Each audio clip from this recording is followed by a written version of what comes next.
Pessoal, vamos lá então para o vídeo final. Então, na perspectiva reformada ou calvinista, o que é o homem? Essa pergunta é a pergunta não só da antropologia, né, mas da sociologia, e é uma pergunta para a existência. Né? O que é o homem? O homem aqui na psicologia nós vamos discutir isso mais tarde, né? Vocês vão discutir, né? O homem é lobo, é um cordeiro, o homem é bom, o homem é mau, enfim, essa pergunta percorre a gente o curso inteiro, né? E essa é uma boa hora para a gente falar nessa introdução aí à perspectiva reformada, que seres humanos são criados à imagem e semelhança do Criador. Isso tem uma consequência, né? Para a gente não ficar só repetindo essa questão da criação, Deus é um ser pessoal, portanto, criou o ser humano com personalidade. Então, a personalidade humana, está até errado aqui no slide, né?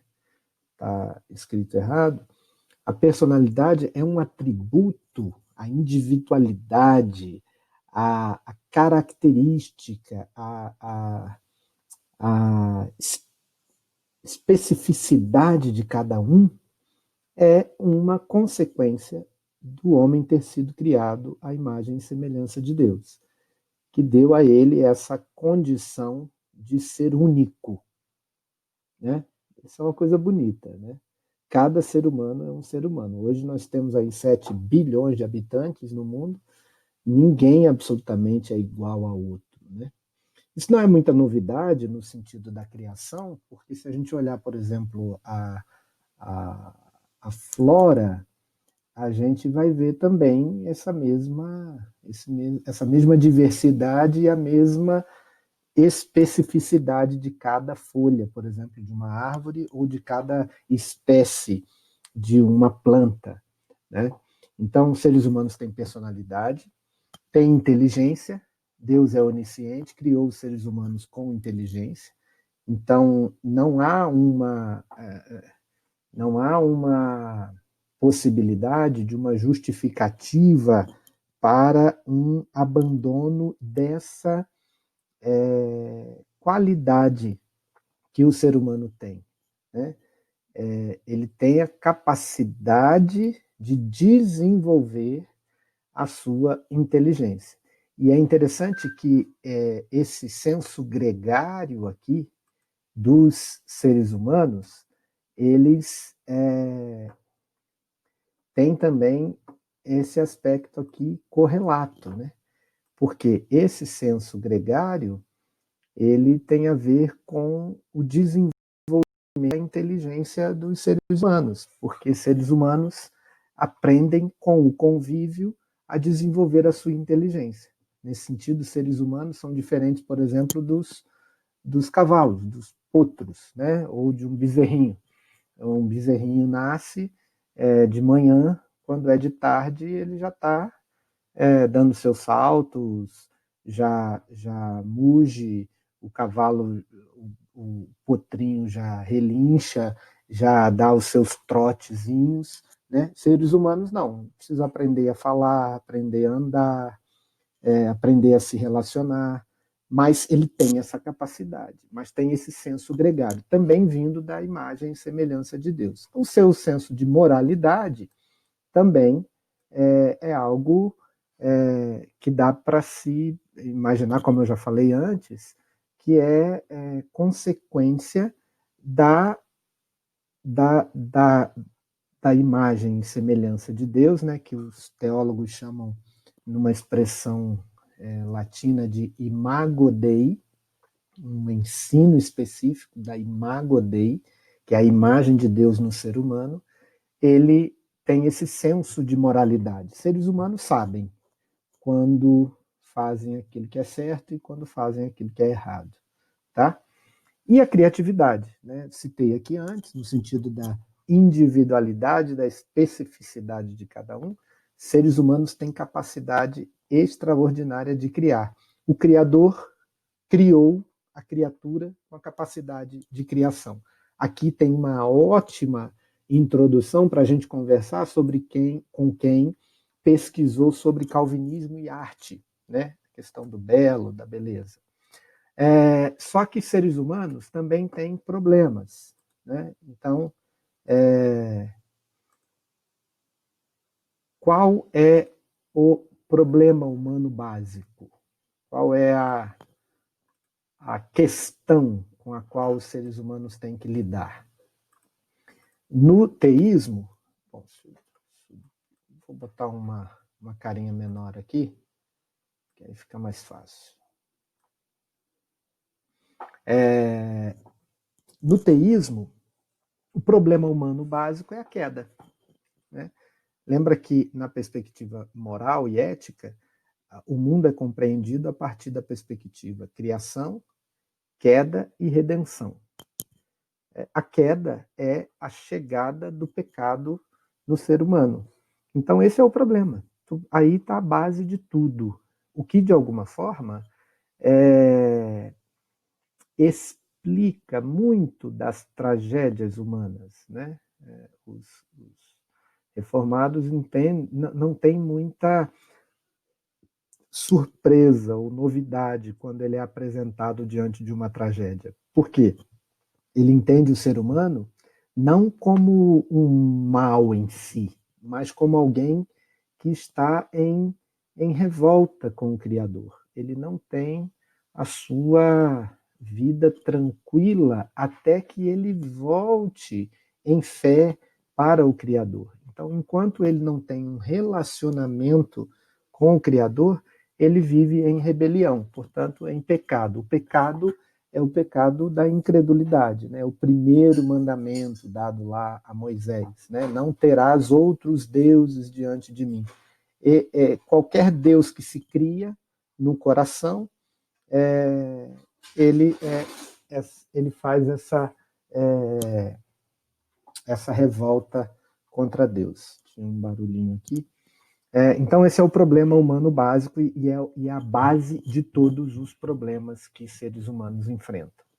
Tá bom? A solução para o problema é você voltar para Deus, né?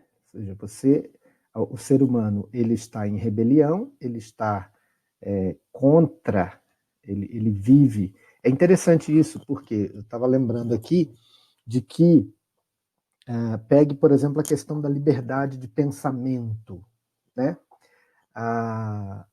O ser humano dotado dessa capacidade de consciência e de inteligência e de liberdade, ele pode chegar à conclusão que ele quiser sobre qualquer coisa, desde que ele, né, faça aí as regras da razão, enfim, e passe a vida toda tentando provar as suas questões.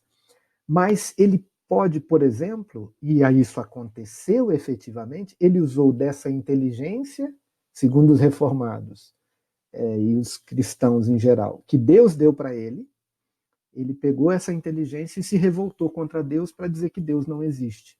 Ou, no caso do Freud, que Deus é uma invenção humana. Né? Para os cristãos, Deus criou o homem. Para Freud, o homem criou Deus para resolver os seus problemas de instinto, né? Ou de pulsões. Então, a resposta para o problema humano é o ser humano voltar-se para Deus. Só que como é que ele vai voltar para Deus se Deus é totalmente bom, totalmente santo, totalmente justo? Ele volta por algo que Deus fez na história que permite que ele seja aceito novamente, ou seja, ele aceita pela fé a obra expiatória ou substituta de Cristo na cruz, então ele é perdoado por Deus, porque Deus condenou o Filho lá na cruz pelos pecados de todos aqueles que creem que ele morreu por eles. Tá? Isso que é a salvação. Problema da morte, né? Uma discussão importante aí da semana passada. Para o teísmo e para a cosmovisão reformada, a morte é é uma passagem, não uma passagem no sentido espírita, para um mundo devagar e depois voltar, etc., mas é o fim da vida terrena.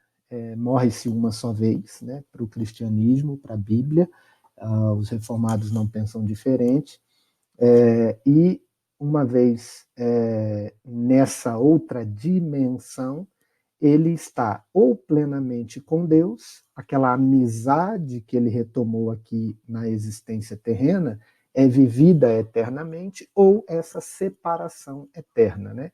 Os cristãos divergem sobre essa questão de céu e inferno, mas é disso que está sendo falado aqui, né? A vida plena com Deus é o céu e a vida da separação eterna de Deus é o inferno.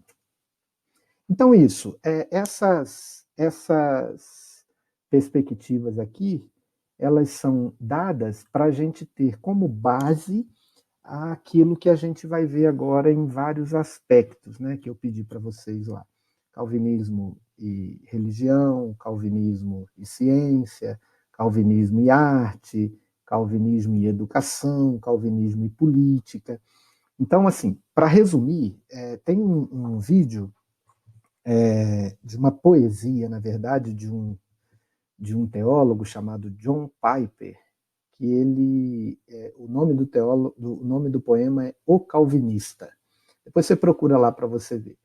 A rigor, o calvinista é aquele que vê Deus em tudo. Esse é o resumo.